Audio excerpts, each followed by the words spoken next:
سلامونه د ټول دیر خلکو ته او پښتنو ته مخاطب یم، خاص کره د دیر خلکو ته.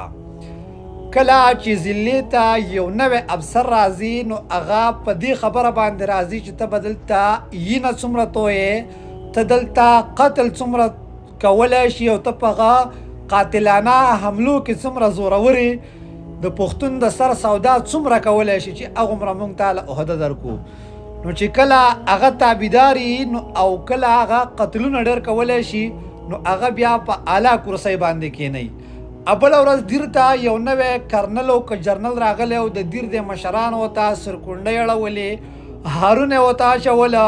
د هغې نتیجه نن دا راووته چې په سلیمان شاه ډلې باندې او په دیر کې چې کوم په پولیسو باندې کومه حمله وشوه.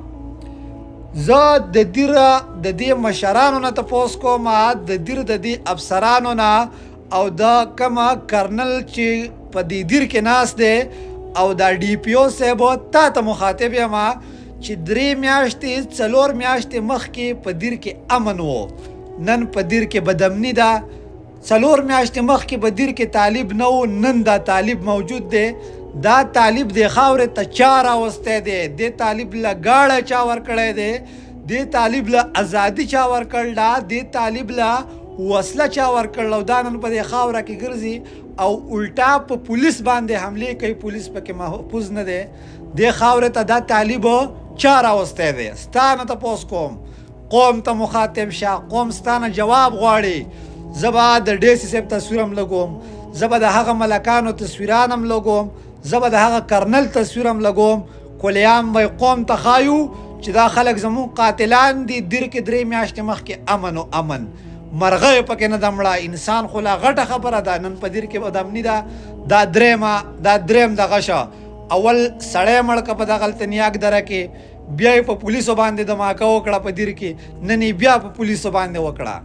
تاسو به صرف د شهادت تمغې به راکوئ که نه؟ تاسو موږ د امن ذمهوار یئ.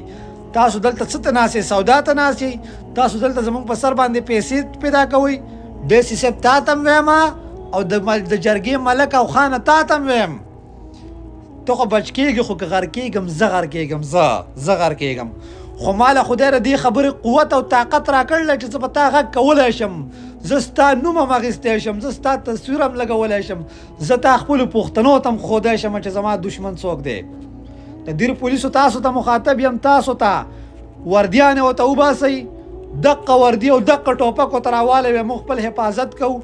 یا ورته ووایه که حفاظت له ټایم نه راکوئ دا خپلې وردي او ټوپک د جمع که، زه په عامه ساده کپړه کې راوځم او زه خپل تپوس کوم. نن په سلیمان شاه ده، په دې بل رور باندې را، سبا په تا باندې را. پاسئ په یو ځل باندې غږ پورته کوئ.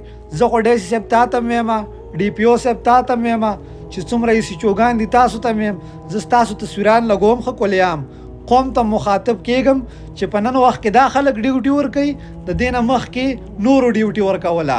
هغه نور لاړه، دا سړی په څه سټاک د خپل ډیوټۍ له راغلی دی؟ دې سړي څه خبره شو ده چې زما له سر سودا به کې، زما قاتل به جوړېږي.